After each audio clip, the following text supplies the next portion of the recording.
What's good, YouTube? It's your man Rage King back with another one. Yes, another upload to the channel. And before we get started, I ask if y'all please go down there and hit that like button, hit that sub button, hit that share button, and hit that bell for notifications if you're new. Welcome to Rebel Rage TV. This is how we do Rage and Rebels. Crown up. And if you're new to the crew, welcome to the Rage and Rebel Revolution. Now let's vibe. And y'all, we got to talk about something. For my WWE 2K fans out there, we got to discuss something, man. Now, there's a specific superstar that a lot of people online, probably you and your buddies, you know what I mean, and everybody, a lot of people on the Twitter sphere, if you will, on social media, that have been talking about this specific superstar getting a showcase mode in the next WWE 2K game whenever it decides to drop. We still ain't got no news on it, but whenever it decides to drop, they've been talking about how we should definitely get a showcase mode for this guy, and I definitely agree with it, but there might be quite a few problems that will keep that from happening versus it actually happening. Who am I talking about and what do I mean? I am talking about one Randy Orton. Now, it's no secret, Randy Orton is one of the greatest superstars in WWE history. 14-time world champion, has literally helped take the business to new heights. One of the most popular and most devastating finishing moves in all of sports entertainment history. The three most devastating letters in all of sports entertainment history. The RKO. The guy is he's a legit badass in WWE's terms. He's an awesome character, and he's done so for the better part of almost 2 decades. One of their top superstars. Definitely one of their top heels for a long time. You understand what I'm saying? But with that being said, and I would agree, you'll hear all that and you'll say, you would definitely hear, especially hearing about the back injury, hearing about how he possibly can't come back from that right now because the injury is worse than originally anticipated. So with that being said, a lot of people have said, well, we should get a showcase mode. We should get a showcase mode for it. And I would agree. That should definitely happen. But there are specific reasons as to why I think, this is just my opinion, and I hope I'm wrong, as to why that probably won't happen. And we are going to go over them right now.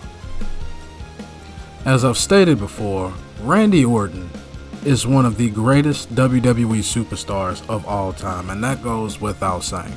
You in the past 20 years do not think of WWE and not think that the name Randy Orton is not synonymous with the WWE.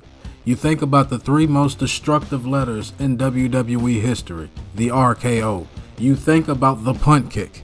You think about how he transitioned from the legend killer all the way to becoming a legend himself and being the apex predator, the Viper.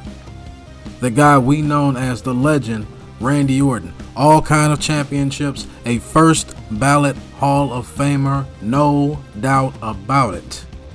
And as I've said also before, the man right here he absolutely deserves to have a showcase mode in any WWE 2K game going forward. You can pick any one of them and you won't be wrong.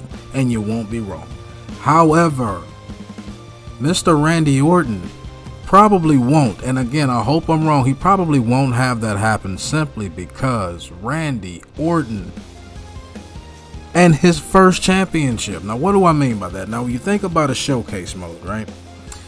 The showcase mode typically picks a superstar or a few superstars, whatever they decide to do the upcoming year.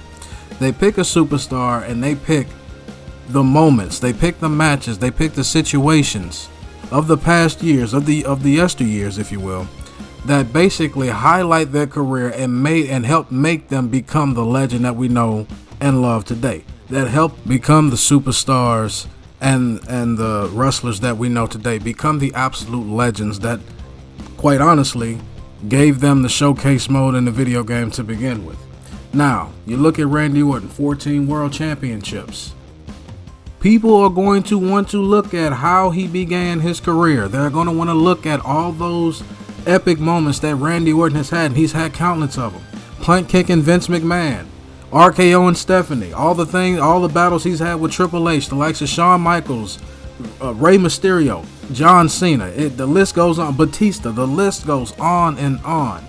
But Randy Orton and that showcase mode probably won't happen due to probably the most special moment of his career. What is that, you may ask?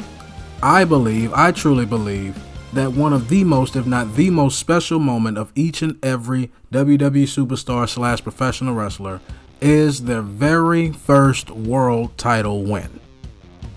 It's so not to say that it discredits any other title you've had before then, but that first world title, it just seems to weigh a little bit more than every other one that you have, and it's the first title and the last title you get, specifically if you break a record or tie a record.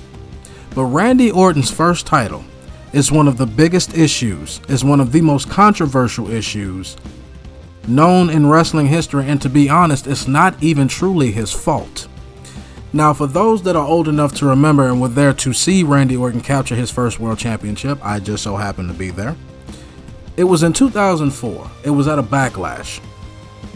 That's when the world was truly introduced. That's when the world truly embraced this young kid out of OVW named Randy Orton and the RKO.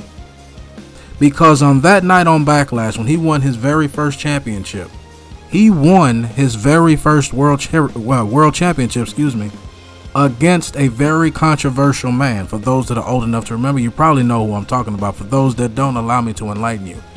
Randy Orton's first world championship win was against a man by the name of Chris Benoit. Why is the name Chris Benoit so controversial for those that don't know?